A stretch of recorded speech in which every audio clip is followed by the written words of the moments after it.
እንደታምሽታችኋል የተወዳጁ ተመልካቾቻችን ከምሽቱ 12 ሰዓት ሆኗል። ኢትዮጵያ ቴሌቪዥን እየተከታተላችሁ ትገኛላችሁ። የጥቅምት 22 2018 የዕለተ ሐሙስ ኢቲቪ ዜና 57 በምዕራፍ 1 ወደ እናንተ መድረሱን ጀምሯል። እስከ 3 ሰዓት በምዕራፍ 3 ተከፋፍሎ ወደ እናንተ የሚቀርብ ይሆናል። የምዕራፍ 1 ኢቲቪ ዜና 57 የመራው ሮዛ መኮንን አብራችሁ ዘልቃለሁ። አብራችሁ ነው አበይት ጉዳዮችን ላስቀድም።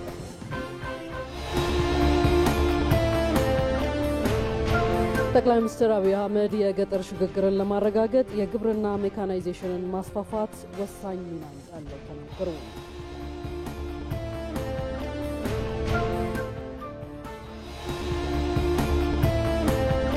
የሚያቀራርቡና የሚያስተሳስሩ እውነታዎችን በማጉላት ህብረ ብሔራዊ አንድነት ላይ መስራት እንደሚገባ የታሪክ ምሁራን አስገነዘቡ።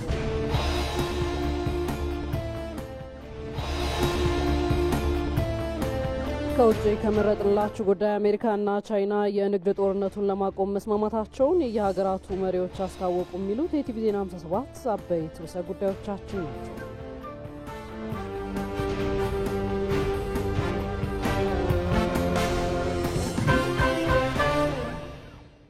ከኢትዮጵያ ቴሌቪዥን ጋር ቆይታ እንድታደርጉ እንጋብዛለን።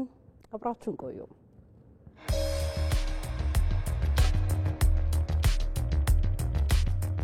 በከፍተኛ እምነትና ኩራት ልገልጽ የምፈልገው ጉዳይ በ2032 የኢትዮጵያ ኢኮኖሚ ቢያንስ ከአፍሪካ ሁለተኛው ኢኮኖሚ ይሆናል።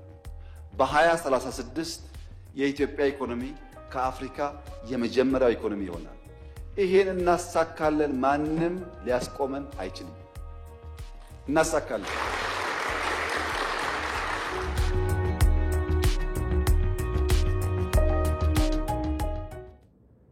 ወደ ቀዳሚው ዘገባችን አመራን። የብልጽግና ፓርቲ የ2018 ዓመታዊ የከፍተኛ አመራሮች ስልጠናን ማካሄድ ጀመረ። በመደመር መንግስት እይታ የዘርፎች ምርታ በሚል መሪ ሀሳብ ስልጠናውን ለሚቀጥሉት 10 ተከታታይ ቀናት እንደሚሰጥ ተገልጿል። ስልጠናው የአመራሩን እውቀት፣ ክህሎትና አቅም የሚገነቡ ልዩ ልዩ ርዕሰ ጉዳዮች የሚቀርቡበት መሆኑንም ነው ፓርቲው ያስታወቀው። በስልጠናው ከ2000 በላይ ከፌዴራልና ከክልል የተውጣጡ ከፍተኛ አመራሮች እንደሚሳተፉም ተገልጿል። ከስልጠናው በተጓዳኝ የመስክ የልማት ስራ ጉብኝቶች የሚካሄዱ መሆኑንም ከፓርቲው የማህበራዊ ትስስር ገጽ ያገኘነው መረጃ ያመላክታል። ጠቅላይ ሚኒስትር አብይ አህመድ የገጠር ሽግግርን ለማረጋገጥ የግብርና ሜካናይዜሽንን ማስፋፋት ወሳኝ ሚና እንዳለው ተናገሩ። ጠቅላይ ሚኒስትሩ በምስራቅ ሸዋ በነበራቸው ጉብኝት በማሳ ላይ የታየው ለውጥ በአርሶ አደሩ ሕይወት ላይ መንጸባረቅ እንዳለበትም አሳስበዋል። ሳዳት መሐመድ ሳኒ ተጨማሪውን ይዘዋል። በኦሮሚያ ክልል ምርታማ አካባቢዎች መካከል የምስራቅ ሸዋ ዞን አንዱ ነው። በአካባቢው በክረምቱ የተዘራው የስንዴ ምርት የሚሰበሰብበትና የበጋ ስንዴ መዘራት የሚጀምርበት ጊዜ ነው። በዚህ ጊዜ በአካባቢው ተገኝተው የግብርና እንቅስቃሴውን የጎበኙት ጠቅላይ ሚኒስትር አብይ አህመድ ከስንዴ ባሻገር በሌሎች የግብርና ስራዎችም በአካባቢው የሚያበረታቱ ተግባራት እየተከናወኑ መሆኑን ገልጸዋል።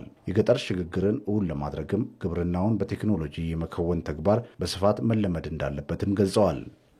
የገጠር ሽግግርን ለማረጋገጥ አንዱ ኢንትሪ ፖይንት ማሽን ማበራከት ነው። በሀገር ደረጃ ከ150 ሺህ በላይ ፓምፖች ባለፉት ጥቂት ዓመታት ገብተዋል። በ10 ሺህ የሚገመቱ ትራክተሮች ስራ ላይ ውለዋል። ወደ 1 ሺህ የሚጠጋ ኮምባይነር ስራ ላይ ውለዋል። አሁንም በበሬ የሚያርሱ አርሶ አደሮች ያሉ ቢሆንም ግን ማሽን የማበራከቱ ጉዳይ እየጨመረ መጥቷል። ከውጭ ማስገባት ብቻ ደግሞ ሳይሆን ፓምፕና ትራክተር በተወሰነ ደረጃ አሴምብል ማድረግም ተጀምሯል። በፍራፍሬ ረገድ የታየው መሻሻል ተስፋ ሰጪ መሆኑን የጠቆሙት ጠቅላይ ሚኒስትሩ በተለይ የተሻሻሉ ፍራፍሬ ዝርያዎችን በምርምር በማውጣት ለአርሶ አደሩ ማሰራጨት የምግብ ዋስትናን ለማረጋገጥ ወሳኝ ሚና እንደሚኖረው ተናግረዋል። ከፓፓያና ከሙዝ አንጻር ያየነው አዲስ ነገር ከዚህ ቀደም የነበረው ፓፓያ ግንዱ ረዥም፣ ፍሩቱ ያነሱ ነበሩ። ይሄ አዲሱ ዝርያ አጠር ያለ ግን በጣም ፕሮዳክቲቪቲው ሃይ የሆነ ነው። ሙዙም ጣፋጭ ዝርያ ከእስራኤል የመጣ ዝርያ ነው። እነዚህን በምርምር እያሻሻሉ ከ1 ሄክታር የሚገኘው ምርት እያሳደጉ ተጨማሪ መሬቶች እያሰፉ በክላስተር የነበረው ምርት እያሰፉ መሄድ የምግብ ሉዓላዊነት ለማረጋገጥ በእጅጉ ያግዛል።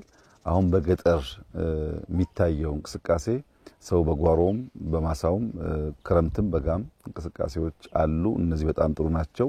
በማሳ ላይ የሚታየው ለውጥ በአርሶ አደሩ ህይወት ላይ መታየት እንዳለበት የጠቆሙት ጠቅላይ ሚኒስትሩ በተለይ በገጠር ኮሪደር ልማት የአርሶ አደሩን የኑሮ ዘይቤ መለወጥ እንደሚገባ እንዲሁ የተጀመሩ ተግባራትም መስፋት እንዳለባቸው ተናግረዋል። ይህን እንቅስቃሴ ከማሳ ወደ ቤት መውሰድ ያስፈልጋል። አርሶ አደሮቻችን ብር እያገኙ ነው። ብርን በባንክ ማስቀመጥ ልምምድ እያደገ መጥቷል። ነገር ግን ቤታቸው አልተቀየሩም። ቤታቸው መቀየር አለበት። ለገጠር የሚገባ የቤት አይነት ዲዛይን ተሰርቷል። በገጠር ኮሪደር ውስጥ እንዳያችሁት አንድ ሰው ቤት ባዮጋዝ ያለው፣ ሽንት ቤት ያለው፣ የከብትና የሰው ቤት የተለያየ የሶላር ሲስተም ያለው አዲስ ጅማሮ አለና ይሄ መስፋት አለበት። ይሄን ፓፓያ የሸጠ ሰው ከተማ ብር ማስቀመጥ ከተማ ፎቅ መግዛት ብቻ ሳይሆን እዚህ ያለውን ጎጆ መቀየር የጎረቤት ቤት መቀየር ያስፈልጋልና በአርሶ አደሩ ህይወት ውስጥ መታየት አለበት፣ በልጆች ውስጥ መታየት አለበት። ከሁሉም በላይ መንግስት የሚከተለው ሁሉን አቀፍ ፖሊሲ ውጤት እያሳየ እንደሚገኝ የተናገሩት ጠቅላይ ሚኒስትር አብይ አህመድ ኢትዮጵያውያን ለሀገራቸው ማንሰራራት ተግተው እንዲሰሩም ጥሪ አቅርበዋል። ግብርናውን ሳንጥል፣ ኢንዱስትሪውን ሳንጥል፣ ማይኒንጉን ሳንጥል፣ ከተማውን ሳንጥል፣ ቴክኖሎጂውን ሳንጥል ሁሉንም በሚዛን ማስኬዳችን በተጨባጭ የፖሊሲ ትሩፋት እያመጣ ነው ያለው። በአንድ ጉዳይ አቴንሽን ሰጥቶ አንደኛው መተው ያ የተሰጠው ጉዳይ ሊያድግ ይችላል፣ የተለየው ደግሞ ይቀራል። የኛ አፕሮች እሱ አይደለም። ዋና ኮር ሴክተሮች ይዘን ሌላ ሴክተር ደግሞ እየተሰናሰለ እንዲወጣ እያደረግን ስለሆነ በገጠር የሚታየው ለውጥ በከተማ ይታያል፣ በኢንዱስትሪ የሚታየው ለውጥ በግብርና ይታያል፣ በማይኒንግ የሚታየው ለውጥ በቱሪዝም ይታያል። ዘንድሮ በክረምት የምርት ወቅት 4.5 ሚሊዮን ሄክታር የታረሰ ሲሆን ከባለፈው ተመሳሳይ ወቅት በእጅጉ የምርት መሻሻል እንደሚገኝም ይጠበቃል። ከዚሁ ጋር ተያይዘው ምክትል ጠቅላይ ሚኒስትር ተመስገን ጥሩነህ አርሶ አደሩ ከተረጅነት እየተላቀቀና የተፈጥሮ ሀብትን በአግባቡ መጠቀም ያለውን ውጤት የሚያሳይ ስራ እየተሰራ መሆኑን ተናግረዋል። የምናውቀው በሴፍቲኔት የሚረዳ አካባቢ እንደነበረ ነው። በጣም ዝናብ አጠር ነው። ስምጥ ሸለቆ የሚያልፍበትም ስለሆነ በጣም ሙቀት አለው። ዝናብ አጠር የሆነ አካባቢ ነበር። ነገር ግን የከርሰ ምድር ውሃ አለ፣ አዋሽ የሚያልፍበት አለ። እነዚህን በመጠቀም ነው እነዚህ ልማቶች እየተሰሩ ያሉት እና ምን ያህል ከተረጅነት ወደ አምራችነት አርሶ አደራችን እየተቀየረ እንደሆነ ነው የምናይና ይሄ ሙዝ ክላስተር ከዚህ በፊት የዞን አስተዳዳሪ ሲነግሩን ሙዝ ከአርባ ምንጭ ድረስ ወደ እነዚህ አካባቢዎች ይመጣ እንደነበር ነው የነገሩን። ከዚህም ባለፈ ደግሞ ማምረት አርሶ አደሩ እንደዚህ አትክልትና ፍራፍሬ፣ ስንዴ ማምረት እየተለማመደ ሲመጣ ደግሞ የገበያ ሁኔታም ትልቅ ማነቆ እንደነበር፣ አሁን ግን የገበያ ሁኔታም ተፈቶ አርሶ አደሩ ከአዲስ አበባ በቅርብ ርቀት እንደመገኘቱ የትራንስፖርት ወጪ ካልሆነ በስተቀር ከአዲስ አበባ ብዙ ልዩነት የሌለው ዋጋ እዚሁ ምርቱን እንደሚሸጥ ነግረውናል። በኦሮሚያ ክልል ምስራቅ ሸዋ ዞን የተደረገውን ጉብኝት ተከትሎ ምክትል ጠቅላይ ሚኒስትሩ ከተረጅነት ለመውጣት የግብርናው ዘርፍ ለአምራቹ ኢንዱስትሪው ግብዓት እንዲሆን በትኩረት ሊሰራ ይገባል ብለዋል። ይህ እንግዲህ የኢትዮጵያን የማንሰራራት ዘመን የኢትዮጵያን ብልጽግና አይቀሬነት የሚያረጋግጡ ናቸው። እንግዲህ ግብርና ትልቁ ከመረጥናቸው ሀገር በቀል የኢኮኖሚ ሪፎርም ከመረጥናቸው ዘርፎች ውስጥ 5 ዘርፎች ውስጥ ግብርና አንዱ ነው። በግብርና የምንሰራው ስራ ደግሞ ለአምራች ኢንዱስትሪው ትልቅ ግብዓት የሚሆንበት ነው እና ይሄንን እያጠናከርን ስንሄድ ከተረጅነት የመውጣት እድላችን በቅርብ ጊዜ እንደሚረጋገጥ የሚያሳይ ነውና በጣም ትልቅ ነገር ነው ያየን። አግሮ ኢኮሎጂውም ተቀይሯል፣ ነፋሻማ ነው። ከዚህ በፊት በጣም ሙቀት የነበረበት አካባቢ ነው እና በጣም ደስ የሚል ነገር ነው ያየን። በተመሳሳይ የሕዝብ ተወካዮች ምክር ቤት አፈ ጉባኤ ታገሰ ጫፎ ከተሞችን ለነዋሪዎች ምቹ የማድረግ ስራን ወደ ገጠሩ በማሻገር የአርሶ አደሩን ሕይወት መቀየር የሚያስችል ስራ እየተሰራ መሆኑን ተናግረዋል። እንግዲህ በከተማ የምንሰራው ስራ ከተሞችን ለመቀየር ከተሞች ለነዋሪዎች ምቹ እንዲሆኑ ለማድረግ ከፍተኛ ስራ እድል ለመፍጠር አሁን ደግሞ በዚህ ዓመት ከፍተኛ ቁጥር ያለውን ቤት መኖሪያ ቤት ለመገንባት ትልቅ እቅድ ታቅዶ ወደ ስራ የተገባ ይገኛል። እንደዚሁ ደግሞ ሁላችንም እንደምንገነዘበው አብዛኛው የሀገራችን ህዝብ የሚኖረው ገጠር ነው። ገጠሩን ደግሞ ትራንስፎርም ማድረግ ያስፈልጋል። ገጠር ላይ ያለውን ምርታማነት ማሳደግ ያስፈልጋል።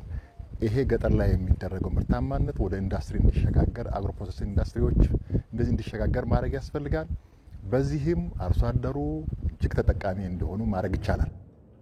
በምስራቅ ሸዋ ዞን ጉብኝት ያደረጉት አፈ ጉባኤው ኢትዮጵያ በግብርናው ዘርፍ ራሷን ለመቻል በምታደርገው ጥረት ውስጥ የስንዴ ምርት አንዱ ማሳያ መሆኑንም አንስተዋል። በስንዴ ምርት ኢትዮጵያ ራሷን ለመቻል፣ በሩዝ ምርት ኢትዮጵያ ራሷን ለመቻል፣ እንደዚህ በአቮካዶ በአትክልትና ፍራፍሬ ራሷን ለመቻል እየተሰራ ያለው ስራ እጅግ ውጤታማ፣ እጅግ አበረታች። ይሄ ተጠናክሮ ከቀጠለ በአጭር ዓመታት ውስጥ የሀገራችንን ብልጽግና ብሎን ሁለንተናዊ ብልጽግና ለማረጋገጥ ለምናደርገው ጉዞ ገጠሩን ትራንስፎርም ማድረግ ምን አይነት ለውጥ ያመጣ እንደሆነ ተመልክተናል። ዘገባዎቻችን ቀጥለዋል። ከባህር በር ጋር ወደ ተገናኙ ጉዳዮች አልፈናል። የባህር በር የማግኘት ጥያቄ ወቅታዊና ለነገ የማይባል ጉዳይ መሆኑን በደቡብ ኢትዮጵያ ክልል ያሉ የተፎካካሪ ፖለቲካ ፓርቲ አመራሮች ተናገሩ። የባህር በር አለመኖሩ ኢትዮጵያን ከፍተኛ ዋጋ ማስከፈሉን የገለጹት አመራሮቹ የባህር በር ለማግኘት ለዲፕሎማሲያዊና ሰላማዊ አካሄድን አሟጦ መጠቀም እንደሚያስፈልግም ጠቁመዋል። ሪፖርተራችን ተመስገን ተስፋዬ አስተያየቶቻቸውን አሰባስቧል፣ እንደሚከተለው ይቀርባል። ኢትዮጵያ ትልቅ ሀገር ናት፣ ሰፊ ሀገር ናት። ባህር በር ያስፈልጋታል። ስለዚህ ብዙ እያደገ ያለ ሀገር ነው።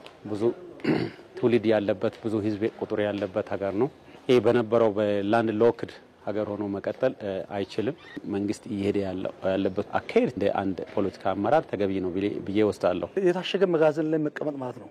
ይሄ 130 ሚሊዮን 120 ሚሊዮን ያለበት ህዝብ ከአፍሪካ ግዙፉ ቀንድ ላይ ያለችው ሀገር ኢትዮጵያ ባህር በር ያስፈልጋታል።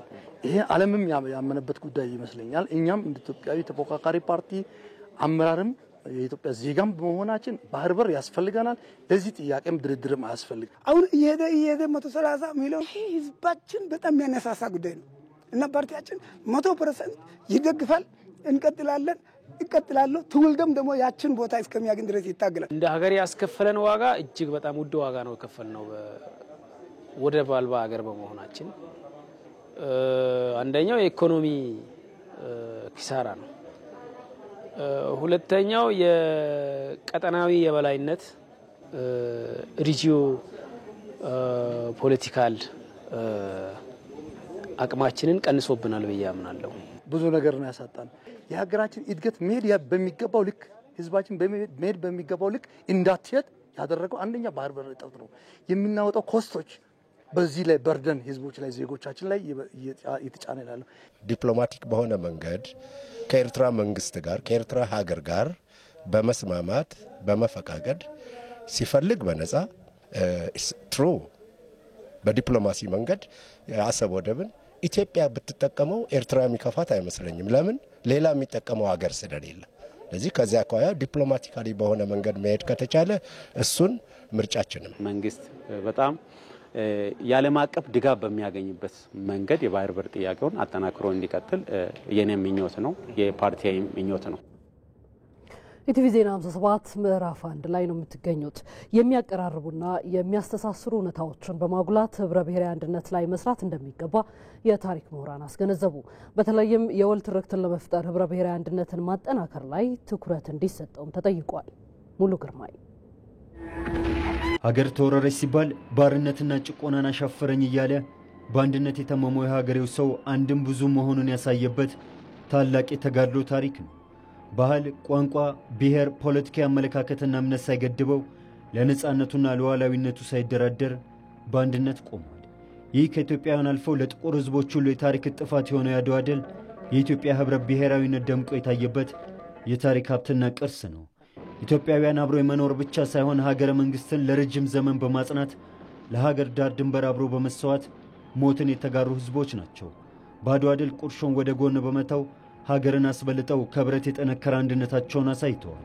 ይህ ከትውልድ ወደ ትውልድ የሚሸጋገር ለታላቅ ትርክት መሰረት የሚሆን አኩሪ ታሪክ ነው። ኢትዮጵያ እንዲህ ያለ ታሪክ ቢኖራትም በሌላኛው ገጽ በሀገረ መንግስት ግንባታ ሂደት ላይ ጥያቄዎችና ቅራኔዎች ሲነሱ ቆይተዋል። ከ1960ዎቹ ጀምረው በኢትዮጵያ ፖለቲካ መድረክ ገንግኖ የወጣው የማንነት ጥያቄም በጎል ይነሳል። ስንዋጋ ባልሆነ ተረክ ስንጣላ ስንጋደል ሀብት ለሀብት ስንናጠቅ ሲነጥቅ አንዱ ገዥ ሲሆን ሌላው ተገዥ ሲሆን አንዱ የበላይ ሲሆን አንዱ የበታች ሲሆን እንደዛ በዚህ ፍዳ ውስጥ ነው ያለፍነው። ምንዳው ምንድነው? በጣም የሚያስገርመው ነገር ምንዳው ምንድነው? ተጋብተናል፣ ተዋልደናል፣ በእውነት በእምነት ተሳስረናል። ከሁሉ ይበልጥ ደግሞ እዚህ እየተዋጋንም እየተጣላንም የውጭ ኃይል ሲመጣ አንድ ላይ ቆመናል። አንድ ላይ ቆመን እቺን መሬት እቺን ምድር ጠላት አይረግጣትም ብለን ተዋግተን ኢትዮጵያ ቀለመ ብዙ ህብረ ብሔራዊት የሆነች ሀገር መሆኗን የዘነጋው የሀገረ መንግስት ግንባታ ምክንያትም ሀገሪቱ ቀላል የማይባሉ ጠውረድን ማሳለፍ ችላለች። ብዝሃነትን ያማከለ ጥያቄ ያነገቡ ትግሎች እንዳሉ ሁሉ አፍራሽ ትርክቶች እንዲናኙ በማድረግ በህዝብ መካከል የጠብ ግድግዳን በማቆም እንደ ፖለቲካ መሳሪያ የተጠቀሙም አልጠፉ። የኛ ታሪክ ይሄ የትርክታችን አፍራሹ ትርክታችን በአብዛኛው የሚመነጨው የጨቋይ ተጨቋይ ትርክት ላይ ነው። የበዳይ ተበዳይ ትርክት ላይ ነው። ስለዚህ ይሄንን የበዳይ ተበዳይ የጨቋይ ተጨቋይ ትርክቶቻችን ላይ እያስተካከል መሄድ ይኖርብናል። ብዝሃ ቋንቋ፣ ብዝሃ ባህልና ብዝሃ ማንነት የኢትዮጵያ ተጨባጭ እውነትና ውበት ነው። ይህ የኢትዮጵያ ጸጋዎች እንጂ ስጋት አለመሆኑን መገንዘብ እንደ አድዋ ድል ያሉ ታሪካዊ ተጋድሎች ምስክር ናቸው። ጣሊያኖች የታያቸው ልዩነት ቢሆንም በገሃድ የፈነጠቀው ግን ህብራዊ አንድነት ነው። ከሚከፋፍሉና ከሚያራርቁ ትርክቶች ይልቅ የሚያቀራርቡና የሚያስተሳስሩ እውነታዎችን በማጉላት ህብረ ብሔራዊ አንድነት ላይ መስራት እንደሚገባም የመንግስት አቋም ነው። ታሪካዊና ነባራዊ በደሎችን ከማደብሰስ ይልቅ ቁርሾችን በማስቀረት ወዳጅነት እንዲጎለበት ማድረግም አንዱ መንገድ ነው። ህብረ ብሔራዊ አንድነታችን የሚያጠናክሩ ስራዎች ላይ በሰፊውና ጠንክረን ከሰራን ነጠላ ትርክቶችን እየቀነስ እያደበዘዝናቸው እንሄዳለን ማለት ነው። ስለዚህ የወል የሆነ የጋራ የሆነ ማንነታችን ፍንትው ብሎ መጨረሻ ላይ ሊመጣ ይችላል። ስለዚህ የተረጋጋ ማህበረሰብ የተረጋጋ ሀገር የመፍጠር እድል ይኖረናል ማለት ነው። ኢትዮጵያ ያለመችውን ገዢ ብሔራዊ ትርክትን ለመፍጠርም ህብረ ብሔራዊ አንድነት ላይ መስራት ዘመኑ የሚጠይቀው ነው። ህብረ ብሔራዊ አንድነት የተሳሰረ የተሰናሰለና የተዋሃደ ማንነት አመላካች ነው። ኢትዮጵያውያን ዕጣ ፈንታቸውም የተቆራኘ በመሆኑ እንደ ታላቁ ህዳሴ ግድብ ሁሉ ለጋራ ዓላማና ግብ መቆም መደጋገፍና መተባበርን ያስቀደመ እሳቤን ያነገበ ነው። ህብረ ብሔራዊ አንድነት ተጠናክሮ እንዲቀጥል የዜግነት ኃላፊነታቸውን እንደሚወጡ የሆሮ ጉዱሩ ወለጋ ነዋሪዎች ገለጹ። የሀገርን ልማት ለማረጋገጥም ህብረ ብሔራዊነት ወሳኝ ነው ብለዋል። ራሂል አብደላ ኢትዮጵያ በርካታ ብሔር ብሔረሰቦች የሚገኙባት በአንድነትና በፍቅር በመቻቻል የሚኖሩባት ሀገር መሆኗ ይታወቃል። መንግስት የብሔር ብሔረሰቦችን እኩልነት በማረጋገጥ ታላቅ ሀገር ለመገንባት በትኩረት እየሰራ መሆኗ አይዘነጋም። የሀገሪቱን መጻኢ ዕድል ለማረጋገጥ መንግስት የያዘውን ቁርጠኝነት በሁሉም ዘርፍ ለመደገፍ ዝግጁ መሆናቸውን የሆሮ ጉዱሩ ወለጋ ነዋሪዎች ገልጸዋል። ህብረ ብሔራዊነት ተጠናክሮ እንዲቀጥል የበኩላችንን እንወጣ ብለዋል። ሶምንሺ አከበርባ ደግሞ ከንተርካንፈን ደርቤዩ ሞገራ ልማቷ እንደተፈለገው እንዳይካሄድ ወደ ጥግ የወጣ አካሄድ በመያዝ ሀገሪቱ አስከፊ ጦርነት ውስጥ እንደነበረች ይታወቃል። የአንድ ሀገርን እድገት ለማረጋገጥ አንድነት ወሳኝ ነው። ብሔር ብሔረሰቡ በመስማማት በጋራ ሀገራዊ ጉዳይ ላይ በአንድነት መንቀሳቀስ አለብን። የሀሳብ ልዩነት እንኳን ቢኖር እሱን በማቆየት አንድ በሚያደርጉን ጉዳዮች ላይ ተስማምተን በአንድነት መስራት አለብን። ሐዋስኒ ኩን ቶሪ ዲነግዴሳ ቶሪ ሲያሳሳ ቶሪ ወልቅጡማሳ ሰባብ ሰለሚን ኩን የህብረተሰቡ ማህበራዊ ኢኮኖሚያዊና ፖለቲካዊ እንዲሁም ዲሞክራሲያዊ መብቱ ተጠብቆለት እንዲኖር መንግስት ትኩረት ሰጥቷል። የምንመለከተውን ሀገራዊ ልማት በመደገፍ እያጋጠሙን ያሉትን ፈተናዎች አንድነታችንን በማጠናከር መመከት አለብን። ውስጣዊ አንድነታችንን አጠናክረን በህብረ ብሔራዊነት ከመንግስት ጎን መቆም፣ ልማቶቻችንንም እያጣጣምን አብረን በፍቅር መጓዝ ይጠበቅብናል። ነዋሪዎቹ በህብረ ብሔራዊነት በማመን ሀገሪቱን ወደ ብልጽግና ለማሻገር ነጠላ ትርክትን ትተን የጋራ ትርክትን እናበረታታለን ብለዋል። ቀቤኛ ኡማማ ፈጣሪ የለገሳት ትልቅ ሀብት ነው ይቺ ሀገር ያላት። ብዝሃነታችን ውበታችን ነው። ብዙ እውቀት፣ ብዙ አምራች ኃይል እንዲሁም ብዙ ውሃና በቂ የማምረቻ መሬት አለን። ይህን ሀብታችንን ተጠቅመን በአንድነት ከሰራን ከኛ አልፎ ለሌላ ሀገር እንተርፋለን። ለዚህ ነው አንድነት አስፈላጊ ነው የሚለው። ብዝሃነታችን ውበታችን እንጂ የልዩነታችን ምንጭ አይደለም። በብዝሃነት ላይ የተመሰረተ አንድነት ነው ለሀገራችን ብቸኛ አማራጭ። ከብየከናቶ ላልተን አከጎንኛችን ሳብሰል የሚሄዱ ቀም እንደ ዞናችን የተለያዩ ብሔር ብሔረሰቦች አሉ። ሰብአዊና ዲሞክራሲያዊ መብቶቻቸው ተጠብቀው አብረው እየኖሩ ይገኛሉ። የመንግስት ትኩረትም ይህ ነው። ሀገርን እንዲያድርገን ካልገነባን ሀገር ማሻገር አንችልም። የሆሮ ጉዱሩ ወለጋ ዞን ብልጽግና ፓርቲ ጽህፈት ቤት ተወካይ ነጋሳ ቱፋ በበኩላቸው በአሁኑ ሰዓት ለህብረ ብሔራዊነት በተሰጠው ትኩረት ህዝቦች በፍቅርና በአንድነት የሀገሪቱን ልማት ለማረጋገጥ እየሰሩ ይገኛሉ ብለዋል። ኡመኒ ኬኛስ ከነቤኬ ህዝባችንም ይህን አውቆ በአካባቢያችን ያሉትን ብሔር ብሔረሰቦች በሙሉ መብታቸውን አክብሮ አብሮነቱን በማጠናከር ደስታና ሀዘናችንን በአብሮነት በማሳለፍ ነው ወደፊት መጓዝ የምንችለው። ሁላችንም ይህን ማድረግ ይጠበቅብናል። ህብረ ብሔራዊነታችን ውበታችን መሆኑን አውቀን ሁሉም ብሔር ብሔረሰቦች በአንድነትና በፍቅር የበኩላችንን ልንወጣ ይገባል ማለታቸውን የዘገበው የሆሮ ጉድሩ ወለጋ ዞን ኮሚኒኬሽን ነው። ኢቲቪ ዜና 57 ቀጥሏል። መንግስት የተገበራቸው የማክሮ ኢኮኖሚ ማሻሻያዎች ሀገሪቱን ለዓመታት ሲፈትኗት ከነበሩ ውስብስብ ችግሮች ለማውጣት ወሳኝ እርምጃ መሆኑን የዘርፉ ምሁራን ይናገራሉ። የማሻሻያው ትግበራ ኢኮኖሚውን ወደ ፈጣንና ቀጣይነት ወዳለው እድገት በመመለስ በቁልፍ ዘርፎች ላይ ስኬት ማስመዝገቡም ተመላክቷል። መሐመድ አልቃድር የኢትዮጵያ ማክሮ ኢኮኖሚ ለዓመታት የሚጠበቅበትን የሥራ ዕድል መፍጠር የኑሮ ውድነትንም ማሻሻል ተስኖት የቁጠባና ኢንቨስትመንት ፍላጎትንም አላጣጥም ብሎ ታላላቅ ፕሮጀክቶች እንዲዝረከረኩ አድርጓል። እናም ሀገር ወገቧን ሊያጠና የተቋጠረው መቀነቷ ተፈቶ ሀብት እንዲመዘበር ሆነ። የተዳከመ ኤክስፖርት፣ የውጭ ምንዛሬ እጥረት፣ የበጀት ጉድለትና መዋቅራዊ የኮንትሮባንድ ንግድ የኢኮኖሚ ስርዓቱ ስብራቶች የሀገርን የልማት ጥም የማያረክ ሆነው ለዓመታት እንዲዘልቅ አደረገው። ታዲያ ይህንን ለማረም ሀገር በቀል የኢኮኖሚ ማሻሻያዎች ተግባራዊ ሆኑ። መንግስት ለውጥ ሲካሄድ የተዛባ ማክሮ ኢኮኖሚና ከፍተኛ ዕዳ ነው የተቀበለው። ያን ማድረግ አንዱ ዓላማው ነበር። ሁለተኛው የንግድና ኢንቨስትመንት ከባቢን ማሻሻል ማዘመን ነው። ሶስተኛ ዓላማው የዘርፎች ምርታማነትና የመወዳደር አቅማቸውን ማሳደግ ነው። አራተኛው የማስፈጸም አቅማችንን ማሳደግ ነው። አምስተኛ ዘላቂ የፋይናንስ ስርዓትና ኳሊቲ ግሮዝ ማረጋገጥ ነው። እነዚህና ሌሎች በርካታ ዓላማዎች የያዘ ነበር የሪፎርም ጅማሮና አጀንዳው። የማክሮ ኢኮኖሚ ማሻሻያው ተግባራዊ መሆን የዜጎቿ የህይወት መሻት ብዙ ለሆነባት ኢትዮጵያ ምን ስኬት አስመዘገበ? አንዱ የማክሮ ኢኮኖሚ ስብራት ገቢ ነበር። በለውጡ ጊዜ 170 ቢሊዮን ብር ነበር የመንግስት ገቢ። በዚህ ዓመት 1 ትሪሊዮን ብር ይጠበቃል። ስለዚህ ለውጥ አለ ማለት ነው። ከአምና በፊት ሪፎርም ሳንጀምር 2016 ዓመቱን ሙሉ ኤክስፖርት ያደረግነውን አማውንት በዚህ ዓመት በ4 ወር ብቻ ኤክስፖርት አድርገናል። የዚህ ዓመት 4 ወር ከአንድ ዓመት በፊት የነበረውን የዓመቱን ኤክስፖርት ሸፍኗል ማለት ሪፎርሙ የሚጨበጥ ውጤት አምጥቷል ማለት ነው።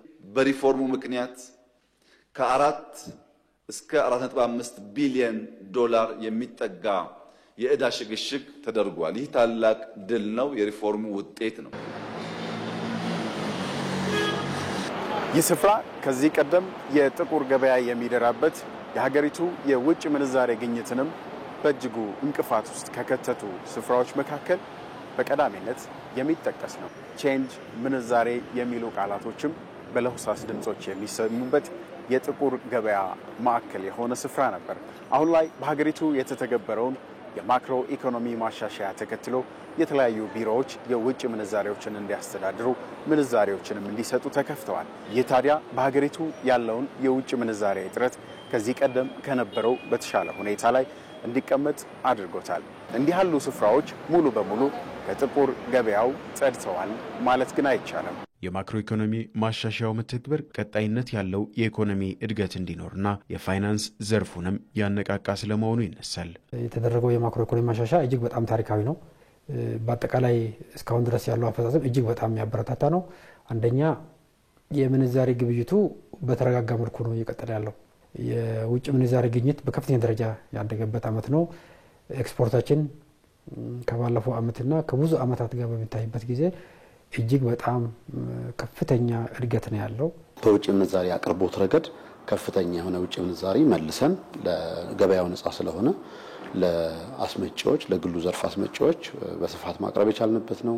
ይሄን በመሆኑ ምክንያት የገበያ መረጋጋት በደንብ እያየን ያለንበት ነው። እንደ ሀገርም ቢሆን እንደ ባንክም ቢሆን ያለ የውጭ ምንዛሪ ክምችት እንዲያድግ ከፍተኛ አስተዋጽኦ አድርጓል። እየተተገበረ ያለው የማክሮ ኢኮኖሚ ማሻሻያ የኢኮኖሚ እድገቱን ፈጣንና ቀጣይነት እንዲኖረው በማድረግ ያበረከተ ያለው አስተዋጽኦ የላቀ መሆኑና የፋይናንስ ዘርፉን በማነቃቃት እንዲሁም የውጭ ምንዛሬ ግኝትን በማሻሻል ስኬት እያስመዘገበ መሆኑ ይነገራል። የኢትዮጵያ ኢኮኖሚ በግብርናው ዘርፍ ላይ ከመንጠልጠል ተላቆ ወደ ብዝሃ ዘርፍ ኢኮኖሚ እንዲሸጋገር የተነደፈው ፖሊሲ ውጤት ያመጣ መሆኑን ጠቅላይ ሚኒስትር አብይ አህመድ ገለጹ። በመንግስት ብቻ ተይዘው የነበሩት መስኮች ለግሉ ዘርፍ ክፍት ከመደረጋቸውን ባሻገር ፍትሐዊ የኢኮኖሚ ተጠቃሚነትን ለማረጋገጥ መሰረት የጣለም ሆኗል። ዋለልኝ ታምር ዝርዝር ዘገባ አለው። በኢትዮጵያ የግብርናው ዘርፍ ለዘመናት ኢኮኖሚውን ተሸክሞ ቆይቷል። አሁን ላይ ግን ተቀይሮ ወደ ብዝሃ ዘርፍ ኢኮኖሚ እንዲሸጋገር ተደርጎ እየተሰራበት ነው። የኢትዮጵያ ኢኮኖሚም ከነጠላ የእድገት ዘርፍ ወደ ብዝሃ ኢኮኖሚ መሸጋገሩ የሀገሪቱ ኢኮኖሚ በአዲስ የታሪክ ጥፋት ላይ እንደሚገኝ ማሳያ መሆኑም እየተገለጸ ነው። በዚህም የኢንዱስትሪ፣ የማዕድን፣ የቱሪዝምና የዲጂታል ዘርፎች ዋነኛ የልማት ምሰሶች ተደርገው ተለይተዋል። ጠቅላይ ሚኒስትር አብይ አህመድ በሕዝብ ተወካዮች ምክር ቤት በሰጡት ማብራሪያ ካነሷቸው ጉዳዮች መካከልም አንዱ ይኸው ብዝሃ ዘርፍ ትብብርን የተመለከተው ጉዳይ ነው። በዚህም የኢትዮጵያ ኢኮኖሚ በግብርናው ዘርፍ ላይ ከመንጠልጠል ተላቆ ወደ ብዝሃ ዘርፍ እንዲሸጋገር የተነደፈው ፖሊሲ ውጤታማ ሆኗል ብለዋል። በዚህም በመንግስት ብቻ ተይዘው የነበሩ እነዚህ መስኮች ለግሉ ዘርፍ ክፍት መደረጋቸው ደግሞ ከፍተኛ ውጤት ማምጣቱን ነው የተገለጸው። እንደ ኢትዮጵያ ላለ ኢኮኖሚ በአንድ ሴክተር መሪነት ላይ ተንተርሶ መስራት ካለንበት የደህንነት አረንቋ በፍጥነት ሊያወጣን አይችልም። ብዝሃ ዘርፍ እና ብዝሃ ተዋናይ የኢኮኖሚ አቅጣጫ መከተል አለብን የሚል እምነት ተይዞ የተነደፈው ፖሊሲ በእጅጉ ውጤታማ የሆነ እንዳለ ሁላችሁም የምትገነዘቡት ጉዳይ ነው። የ7.3 በመቶ የተመዘገበበት የግብርናው ዘርፍ እንኳ በስንዴና በሩዝ ምርቶች እንዲሁም በፍራፍሬና ሌማት ትሩፋት በሌሎችም ምርቶች ኢትዮጵያ ከፍተኛ ገቢ እያገኘችበት ነው። በኢንዱስትሪው ዘርፍም በኢትዮጵያ ታምረት ንቅናቄና ነፃ የንግድ ቀጠና በመፍጠር ኢንዱስትሪውን ማነቃቃት ተችሏል።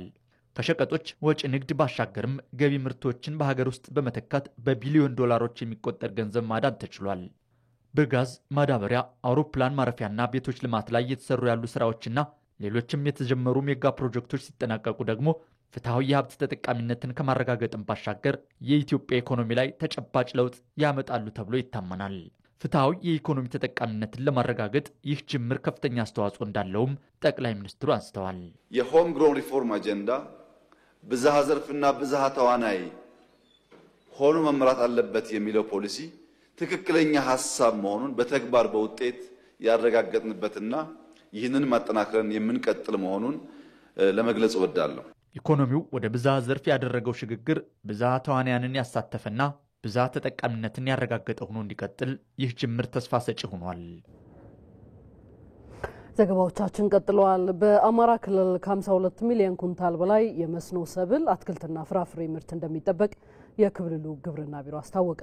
በቢሮው የመስኖና ሆርቲካልቸር ልማት ዋና ዳይሬክተር ይበልጣል ወንድምነው ከኢትዮጵያ ቴሌቪዥን ጋር ባደረጉት ቆይታ በክልሉ የመስኖ ሰብል፣ አትክልትና ፍራፍሬ ምርቶች ላይ ትኩረት ተደርጎ የተሰራ ስለመሆኑ ተናግረዋል። አትክልትና ፍራፍሬ ልማትን በሁለቱም እናለማለን። በመኸርም በመስኖም እናለማለን። በመኸር የአትክልትና ቅመማ ቅመም ሰብሎች ብለን የምናመርተው ወደ 286 ሺህ ሄክታር እናመርታለን ብለን አቅደን ወደ 37 ሚሊዮን ኩንታል አካባቢ የሚጠጋ ምርት እናመርታለን ብለን ነው እቅድ ይዘን እየሰራን ያለ ነው። በዚህ ዓመት ወደ 311 ሺህ ሄክታር ነው ከእቅዳችን 100% በላይ ነው የፈጸምነው በሽፋን ደረጃ።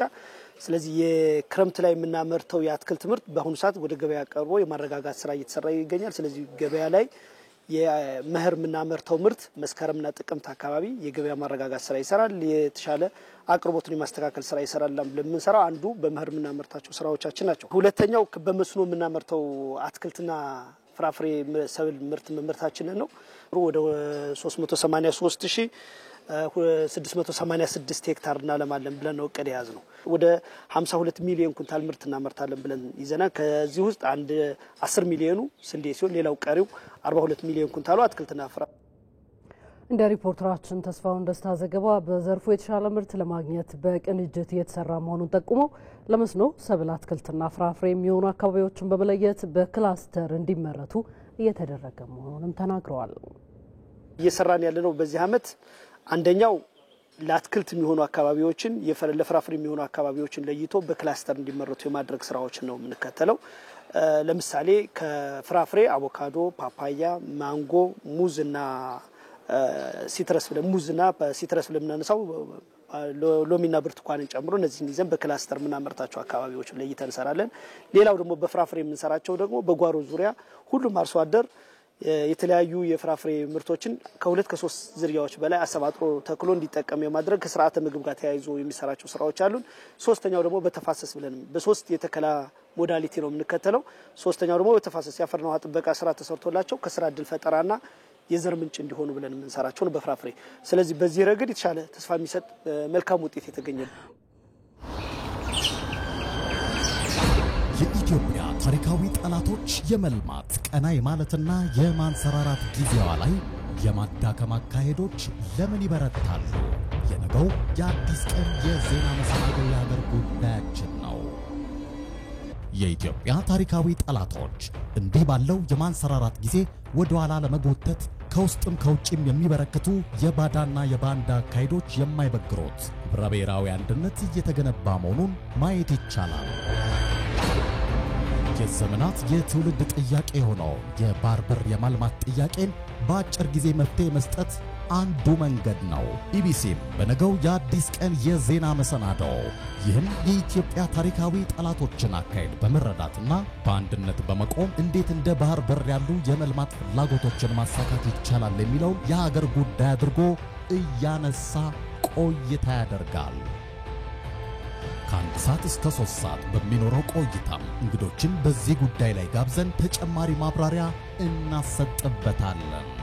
አዲስ ቀን ቀጥለናል። እስራኤል ከኢትዮጵያ ጋር ያላትን ዘርፈ ብዙ ትብብር አጠናክራ እንደምትቀጥል በኢትዮጵያና በአፍሪካ ህብረት እስራኤል ምክትል አምባሳደር ቶሚር ባርላቪ ገለጹ። የእስራኤል ሕክምና ቡድን በሐዋሳ ዩኒቨርሲቲ ሪፈራል ሆስፒታል ነፃ የአይን ሕክምና አገልግሎት መስጠት ጀምሯል። አስረሳው ወገሼ የሐዋሳ ዩኒቨርሲቲ ሕክምናና ጤና ሳይንስ ኮሌጅ ስፔሻላይዝድ ሆስፒታል ከእስራኤል ሀገር በመጡ የሕክምና ቡድን አባላት ለ4 ቀናት የሚቆይ ነፃ የአይን ሕክምና መስጠት ጀምሯል። ይህ እድል ደግሞ ለሻሸመኔ ከተማ ነዋሪዋ ወይዘሮ ሀያት አሊ መልካም አጋጣሚ ሆኗል። ልጄ ናትና አይኗ ላይ ሞራ አለ ተብሎ እሱ እንዲነሳላት ነው ይዣት የመጣሁት። የሚሰራላት ጊዜ እስከሚደርስ ድረስ ጠብቂ ብሎኝ ደወሉልኝ። መጣሁ።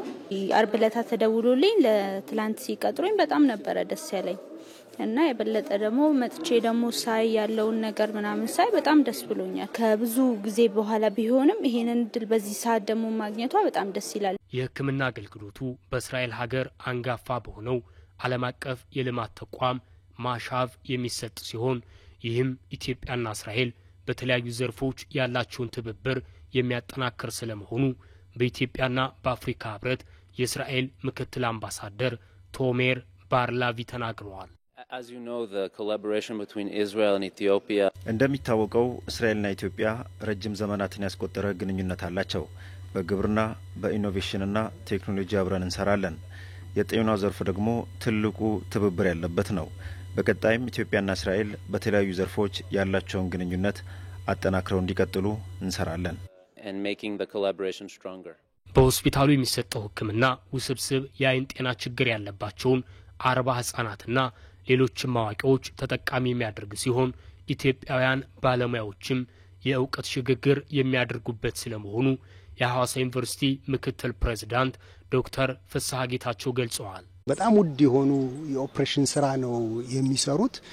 ምናልባት እነዚህ ልጆች ይህንን ሕክምና ለማግኘት ሀገር ውስጥ የማግኘት እድላቸው እጅግ በጣም ጠባብ ነው። ተጨማሪ ለአይን ሕክምና የሚያገለግሉ መሳሪያዎችን ከዚሁ ቲም የምናገኝ ይሆናል። ቲሙ እዚህ መጥቶ እየሰራውን ስራ ወደፊት ሙሉ ለሙሉ በሚባል ደረጃ ደግሞ በእኛ ሐኪሞች በቀጣይነት እንዲቀጥል ማድረግ ይገባናልና የእውቀት ሽግግሩ እጅግ በጣም ትልቅ ፋይዳ ይኖረዋል የሚል ሐሳብ ያለን። የእስራኤል ሕክምና ቡድን ከነፃ የአይን ሕክምናው በተጨማሪ ለአይን ሕክምና የሚያገለግል $25,000 የሕክምና ቁሳቁስ ድጋፍ አድርጓል። ምርታማነትን ለማሳደግ የግብርና ሜካናይዜሽን ስራ ላይ ትኩረት መደረጉን በቤንሻንጉል ጉሙዝ ክልል የአሶሳ ዞን አርሶ አደሮች ገለጹ። የክልሉ ገጠር ቴክኖሎጂ ብዜትና ሜካናይዜሽን ማስፋፊያ ኤጀንሲም ለአርሶ አደሮች በሚያቀርበው የሰርቶ ማሳያ ስራዎች ተጠቃሚ መሆናቸውን ተናግረዋል። ነስረዲን ሐሚድ በግብርናው ዘርፍ ምርትና ምርታማነትን ለማሳደግ የዘመነ የግብርና ቴክኖሎጂዎችና የሜካናይዜሽን አጠቃቀምን ማሳደግ ተገቢ እንደሆነ ይታመናል። በቤንሻንጉል ጉሙዝ ክልል የገጠር ቴክኖሎጂ ብዜትና ሜካናይዜሽን ማስፋፊያ ኤጀንሲ አርሶ አደሮችን የቴክኖሎጂ ተጠቃሚ ለማድረግ እየሰራ ይገኛል። አሁን በምንገኝበት ማሳ የቤንሻንጉል ጉሙዝ ክልል ገጠር ቴክኖሎጂ ብዜትና የግብርና ሜካናይዜሽን ማስፋፊያ ኤጀንሲ በኦንዱሉ ወረዳ የእርሻ መሬት ወስዶ የተለያዩ የተቀናጀ የእርሻ ልማት ስራዎችን በሚያከናውንበት ማዕከል ነው። ይህ ማዕከል ታዲያ ለአርሶ አደሮች ልምድና ተሞክሮ የሚሆኑ ስራዎች እየተሰሩበት መሆኑን አርሶ አደሮች ነግረውናል። ሳሊጥ ማሽላ ምናምን በቃ እዛው አንዱ ሆኖ እዛው ያደባልቃሉ። ይሄ እንደዚህ ሊሆን ውጤት አያመጣም። ከብቷል። ይሄ የኛ ችግር ወይ የኛ ማህበረሰብ ያልተማሩበት ሁኔታ ይሄ ነው። ግን አሁን በዚህ ሂደት ልክ እንዳዩት የተካፈለበት መሬት በጣም ብዙ ስራ ነው የተሰራበት። በዚህ ማሽላ፣ በዚህ በቆሎ፣ በዚህ ቄንቄት ስለተካፈለበት አሁን በጣም አሪፍ ነው። እንደዚህ ህዝቡ ቢማርበት ነው የሚሻለው እንደዚህ በዚህ ሁኔታ ማለት ነው። በጣም ጥሩ ስራ ነው የተመለከት ነው። ይህንን ተግባራዊ ብናደርግ የበለጠ ውጤታማ እንደሚያደርገን አልጠራጠርም። የተሰራው ስራ የሚያስደስት ነው። አላህ ግዞን እኛም ከዚህ በላይ እንድንሰራ እመኛለሁ። የቤኒሻንጉል ጉሙዝ ክልል ገጠር ቴክኖሎጂ ብዜትና ሜካናይዜሽን ማስፋፊያ ኤጀንሲ ዋና ዳይሬክተር አቶ ሙስጠፋ መሐመድ ኤጀንሲው ለአርሶ አደሮች ቴክኖሎጂዎችን ከማቅረብ ባለፈ በኦንዱሉ ወረዳ ተሞክሮ የሚሆን የተቀናጀ የእርሻ ልማት በማከናወን ላይ መሆኑን ገልጸዋል። እኛም እንደ ተቋም ከተጣለብን ኃላፊነቶች በተጨማሪ በአንድ በኩል የውስጥ ገቢያችን ለማሳደግ በሌላ በኩል ደግሞ በዋነኝነት የአካባቢው ማህበረሰብ የወረዳው ማህበረሰብ የያዙትን የጸጋ አውቆ ቀጥታ እንዲበለጽጉበት እንዲያደርጋችሁ ልዩ ተሞክሮ እንዲወስዱት ለማድረግ ነው አልመን ወደዚህ በቁርጠኝነት የመጣ ነው። ኤጀንሲው የተቀናጀ የሰብል ልማት፣ የንብ ማነብና የእንስሳት እርባታ ስራዎች በማከናወን ለክልሉ አርሶ አደሮች ተሞክሮ እንዲወስዱ እያደረገ መሆኑን ተጠቁመዋል።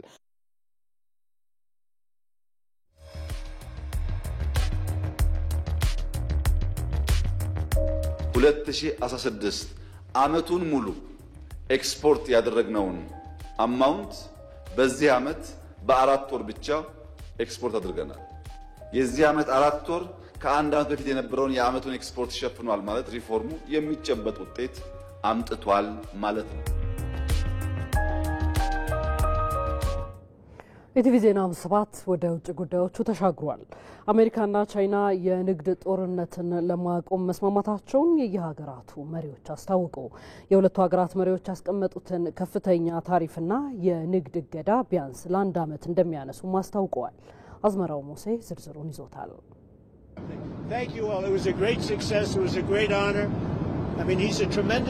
ከዓለም ጠቅላላ ሀገራዊ ምርት አቅም 43 በመቶ ድርሻ ያላቸውና ግማሽ የሚደርሰውን የአምራች ኢንዱስትሪ ውጤቶች ለዓለም የሚያበረክቱት ሁለቱ ባለግዙፍ ኢኮኖሚ ባለቤቶች ቻይናና አሜሪካ ለዓለም የንግድ ስርዓት ሚዛን ዋስትና ሰጪዎች እንደሆኑ ይነሳል። እነዚህ ሀገራት በተለይም በአሜሪካው ፕሬዚዳንት ዶናልድ ትራምፕ የስልጣን ዘመን ዘለግ ላለ ጊዜ የንግድ ጦርነት ውስጥ በመግባታቸው የዓለም የንግድ ሂደት ፈተና ውስጥ ገብቶ ቆይቷል። ቻይና ወደ አሜሪካ የምትልከው ምርት ከምትቀበለው መብለጡ የቻይና ድርጅቶች ከመንግስት በሚያገኙት ድጎማ በአሜሪካ ገበያ ላይ አሸናፊ መሆናቸው እንዲሁም ቻይና የአሜሪካን ቴክኖሎጂ ውጤቶች አስገዳጅ በሆነ መልኩ መጠቀም መጀመሯና ከቻይና ወደ አሜሪካ የሚላኩ ውድ ማዕድናት በቻይና መንግስት መታገድ ለንግድ ጦርነቱ እንደ ምክንያት ይነሳል።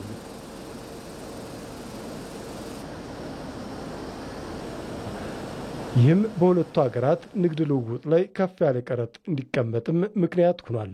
የዓለም አቀፉ የንግድ ድርጅት ጥናት ውጤት እንደሚያመላክተው የቻይናና አሜሪካ የንግድ ጦርነት የዓለም ኢኮኖሚን በ7 በመቶ ወደ ኋላ የሚጎትት ነው። ያ ብቻ አይደለም። የንግድ ጦርነቱ በሁለቱ ሀገራት ኢኮኖሚ ላይ ያሳደረው ተጽዕኖ ከባድ ስለመሆኑም የቢቢሲ ዘገባ ያስረዳል። እናም ፕሬዚዳንት ትራምፕና ዢጂፒንግ በደቡብ ኮሪያ ተገናኝተው የእርስ በርስ መጠፋፋት ነው ያሉትን የንግድ ጦርነት መፍትሄ ለመስጠት ተነጋግረውም በተወሰኑት ላይ ተስማምተዋል። ከስምምነቱ በኋላ መረጃ የሰጡት ፕሬዚዳንት ዶናልድ ትራምፕ ቻይና በውድ ማዕድናት ላይ የጣለችውን እገዳ የምታነሳ ሲሆን አሜሪካ በአንጻሩ በቻይና ምርቶች ላይ የተቀመጠውን ከፍተኛ ታሪፍ የምታስተካክል ይሆናል ብለዋል። የቻይናው መሪ ዢ ጂንፒንግ በበኩላቸው አንዱ አንዱን ከማጥቃት ወጠን ወደ ትብብር ለመግባት ተነጋግረናል፣ በዚህም ስኬት ተገኝቷል ሲሉ ገልጸዋል። ይሁን እንጂ ይህ ስምምነት ለአንድ ዓመት ብቻ የተወሰነ በመሆኑ ቀጣይነት እንዲኖረው ተጨማሪ ንግግሮች እንደሚያስፈልጉም መሪዎቹ ተናግረዋል። ይህ የሁለቱ መሪዎች ስምምነት በየሀገራቸው ለሚገኙ አስመጭና ላኪዎች እፎይታን የፈጠረ ከመሆኑም በላይ በአጠቃላይ በዓለም አቀፉ ኢኮኖሚ ላይ ብስራት እንደሚሆን እየተነገረ ነው። ለዚህ ማሳያም ከወዲሁ የኤዥያ ገበያ መነቃቃት ማሳየቱ ነው። የቻይናን ውድ ማዕድናት የሚጠቀሙ የአሜሪካ የቴክኖሎጂ ድርጅቶችም ስምምነቱን እፎይታ የሚሰጥ ነው ሲሉ መግለጻቸውን የቢቢሲና የአልጀዚራ ዘገባ ያስረዳል። የተወደዳችሁ ቲቪ ዜና ስባት ምዕራፍ አንድን ስትከታተሉ ቆይታ አድርጋችኋል። ሮዛ መኮንን ዜናዎችን የሚራብሪያችሁ ቆይቻለሁ። ያላችሁበት መልካም ጊዜ ይሁንላችሁ። 1 ሰዓት ሲሆን በምዕራፍ 2 የምንመለስ ይሆናል።